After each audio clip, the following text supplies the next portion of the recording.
নমস্কার। আজ গুরু শিষ্য পরম্পরায় একটা পরীক্ষা, গুরু নিচ্ছেন এক শিষ্যকে পরীক্ষা, তা থেকে আমাদের জীবনেও কিছু উপলব্ধি, জীবনেও কিছু জানা, এই নিয়ে একটা ছোট্ট গল্প, খুব ছোট। এক মহাত্মার 3 বন্ধু গুরু দীক্ষা নেওয়ার জন্য উপস্থিত হয়েছেন। 3 জনই পরম ভক্তিভরে প্রণাম করে তাদের ইচ্ছার কথা জানালো। মহাত্মা তাদের শিষ্যত্ব দানের পূর্বে যোগ্যতা যাচাই করতে জিজ্ঞাসা করলেন, আচ্ছা বলো তো, কান আর চোখের মধ্যে কতটা তফাৎ? একজন বলল, ভগবান, কেবল 5টা আঙ্গুল। দ্বিতীয়জন বলল, মহারাজ, চোখ দেখে আর কান শোনে। এই জন্য কোনো জিনিস প্রমাণ করার জন্য চোখের মাহাত্ম্যই অনেক বেশি। কিন্তু এই যে দুজনের উত্তর, এটা মহাত্মার ঠিক ভালো লাগলো না। তখন তৃতীয়জনকে জিজ্ঞাসা করছেন যে তুমি বলো কিছু। তখন তৃতীয়জন বললেন, ভগবান, কানের মাহাত্ম্যই বেশি। তখন বললেন, কেন?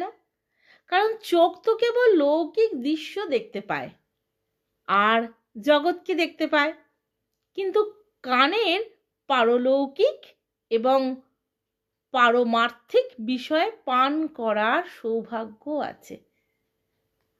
অনেকটা সেই অর্জুনের তীর ছোঁড়ার মতো, একদম সেই চোখে, পাখির চোখ চিনে যে চোখের রিয়া, এখানেও ঠিক তেমনই উত্তর।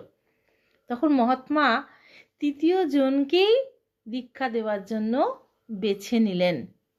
অন্য 2 জনকে কর্ম ও উপাসনা করার উপদেশ দিলেন, যাতে তাদের বিচার শক্তি আরো বৃদ্ধি পায়।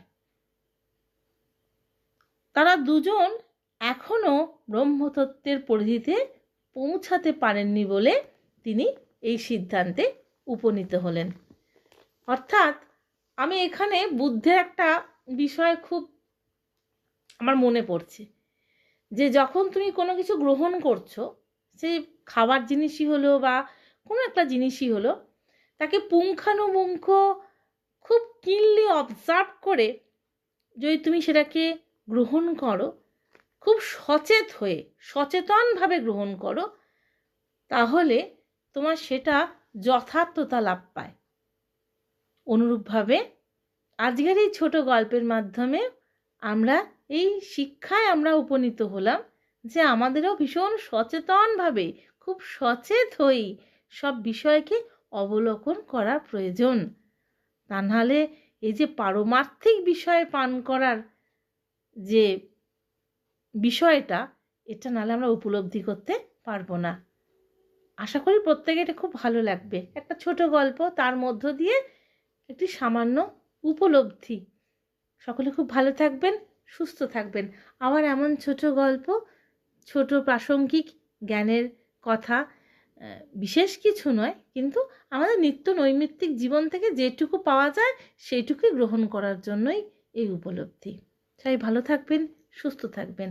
নমস্কার।